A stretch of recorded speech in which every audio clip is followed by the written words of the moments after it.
Today I was going to go mushroom hunting on Dartmoor, but up here it's been dry and the mushrooms like rain. So the only mushrooms I can find are a few shriveled examples of what was here before, like this one here. So I've got to think of something else to do. So maybe I could go on a tour and see if we can find any interesting wild plants. Tours are these rocky granite outcrops you get on Dartmoor, like these ones. See it down there and over there. Start with this tour here, which I think is called Black Tor or Black Down Tor. There's a lot of heather everywhere, although quite small. And just like in other places, always the ling heather grows right next to the bell heather. So the bell heather is Erica, and the ling heather is Kaluna. And they always seem to grow together, like they need each other's company. Kaluna has these small flowers that are like this. Kaluna vulgaris. Whereas the Erica, which is Erica Kaluna, I think, is all these bells. Loads of nasty chemtrails today. Just in case you're wondering about the sunglasses, they're not actually mine, I kind of borrowed them for today. Here's some heather and some gorse growing together. Gorse is everywhere here.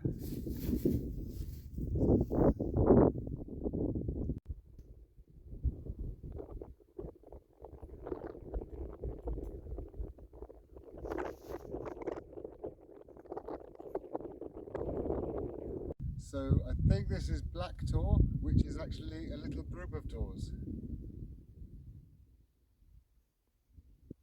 which includes these two as well. In the distance, I've just noticed what looks like a frontal system approaching. Of course, I haven't brought a jumper with me, that's very unprepared. And I haven't brought anything to eat because I thought I was going to find mushrooms.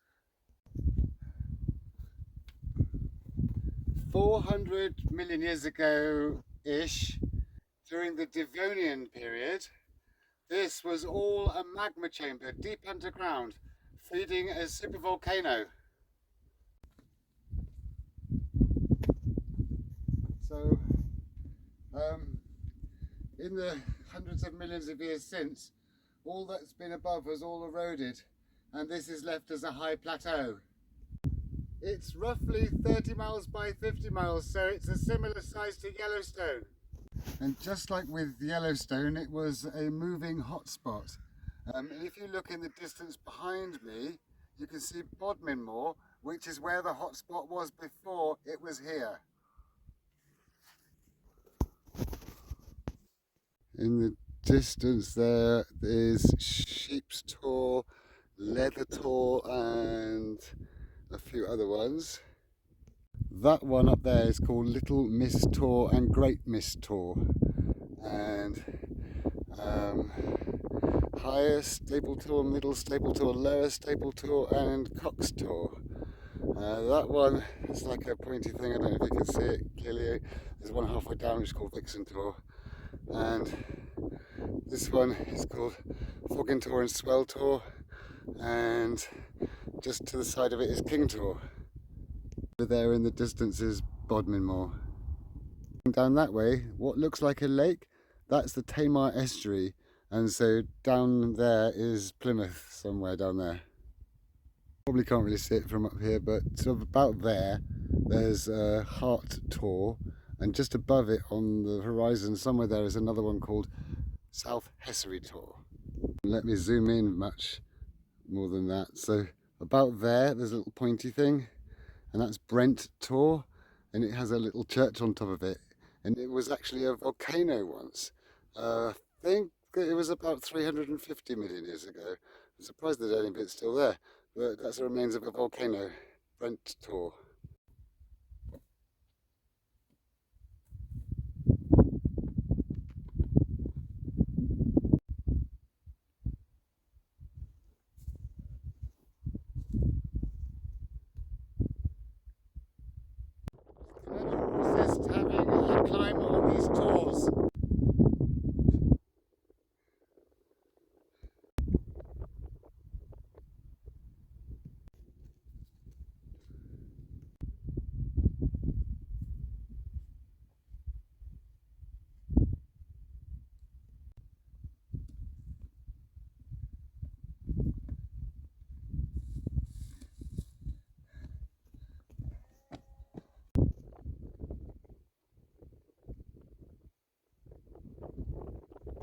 Even though these structures are usually on hilltops, you can always find somewhere to shelter from the weather in them.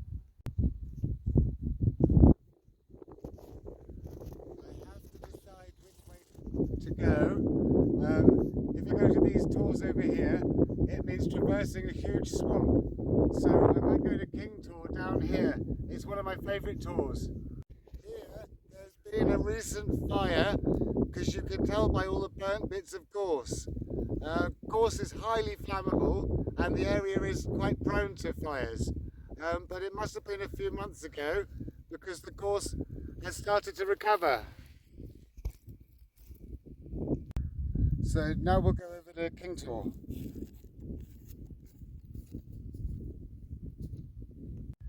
The gorse this side is all burnt, but the gorse that side of the path it isn't. So the fire ended here.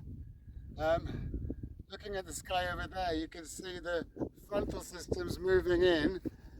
So I'm not going to need these anymore today. Granite is made of 4 substances. 2 of them I can see here, quartz and oberseiden. But there's also mica, which is these tiny little white bits, and there's felspar, which is the pink bits, but I can't see felspar today. There's a lovely quartz there and lovely oberseiden. Here's King Tor. Well, it looks very nice and tranquil here, but unfortunately on the other side of King Tor there is this nasty scar left by mining. And nature is establishing itself quite well. The mining was quite a long time ago. The railway closed in 1956. You can see the railway line there, going woo, all the way around there. Over there there's a little bridge, and it went all the way around there to this other quarry here, and off up, and then it wiggles around behind those doors and goes back up to there. Very scary, deep edges.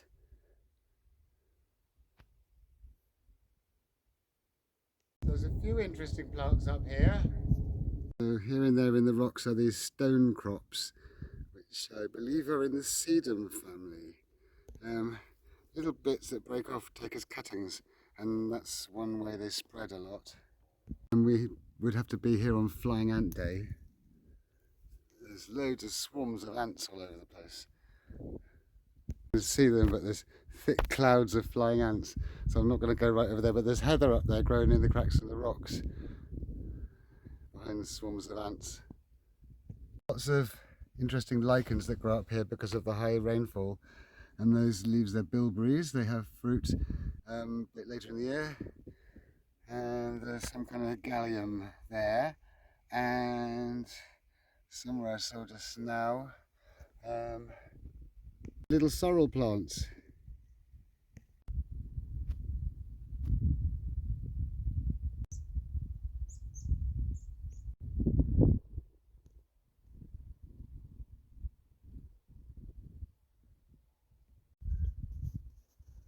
The way this heather grows in these cracks in the rock is amazing. Interestingly, this is all Kaluna, all the ling heather. There's not a bit of erica here. But you never see one growing apart, but this is the first time. So this is Kaluna vulgaris, and it's ling heather, just growing in this little cracks in this rock face. Incredible. Crops growing on these just rock surfaces with lichens.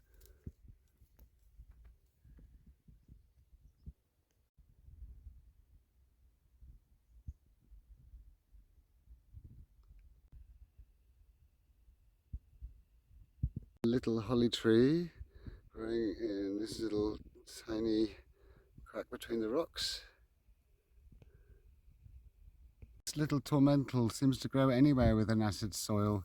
It grows in woodland and grassland, and even right up here, nearly at the top now. A little heather there, stone crop even right up here.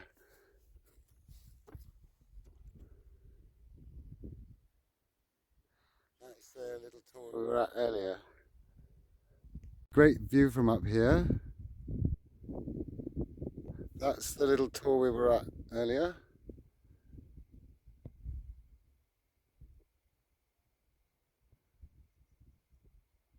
Here's that mine from the other side. This very top bit guarded by a swarm of flying ants.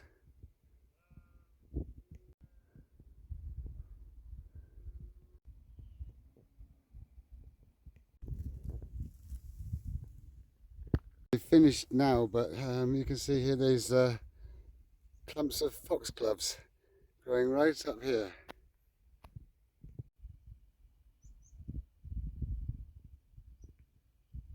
It's habitat for all sorts of things in amongst all of these rocks and all these dark shady places.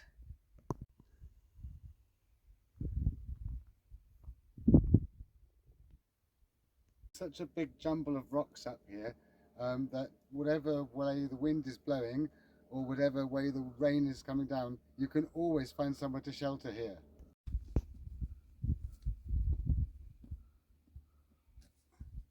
Goldenrod. Solidago major. Great. Right up here is a woodland plant. And some ferns. Behind me, stopping me getting to the top of this tour, is a massive swarm of flying ants. Now I've got to remember, how did I get up here? Now we'll go and take a look at the old railway line.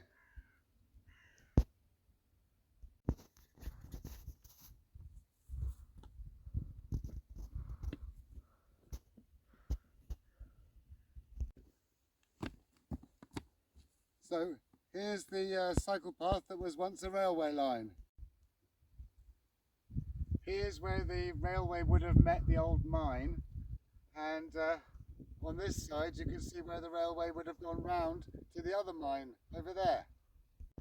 King Tor is a really good place to take shelter if you're cycling around this cycle path which winds around the moors for ages, and this tour is right next to the path, so you haven't got far to run for shelter.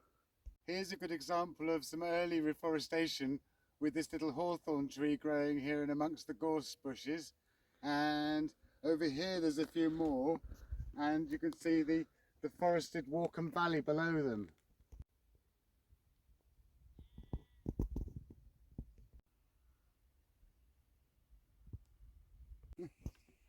So after all this time today, I'll actually find a field mushroom, but it's way too old to eat.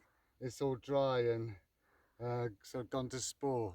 Shame, because I'm starting to feel quite hungry now. I can eat yarrow leaves and sorrel leaves, but I'm not quite that hungry yet. Look at the lichen all hanging on this tree.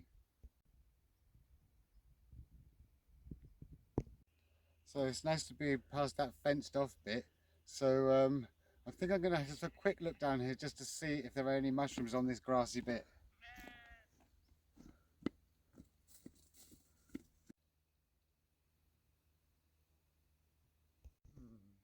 Oh, eyebright. There's eyebright here. Eyebright is, you don't see it that often. It's very good herb, very good for eyesight, and also is supposed to improve your psychic powers. Perhaps it will help me find some mushrooms. So squish a little bit of the herb and apply to your eyes and to your forehead there, like that. Well, getting warmer, but I don't think I want to eat this one.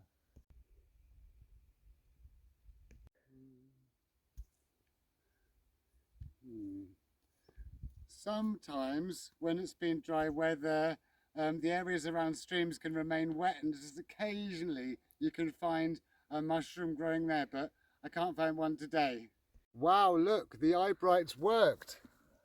A mushroom. It's good to carry some scissors with you.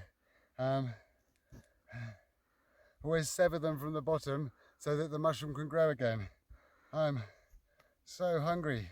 Look, there's another one, but this one looks a bit,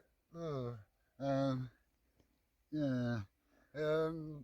Yeah, it looks a bit like something's already eaten large parts of it, and it's not something I'd like to eat, so I'll let that stay to spore and make more mushrooms. This little hawthorn tree's got loads of this hanging lichen on it. It's incredible because the atmosphere up here is much wetter than everywhere else. So now I'll click back to King Tor. So that was a bit different to what I was expecting to do. I was hoping to collect a big bag of mushrooms, but we'll have to do that on another day. If you liked today's video, please like and subscribe. And if you press the little me, you can see my other videos. And I'll see you next time.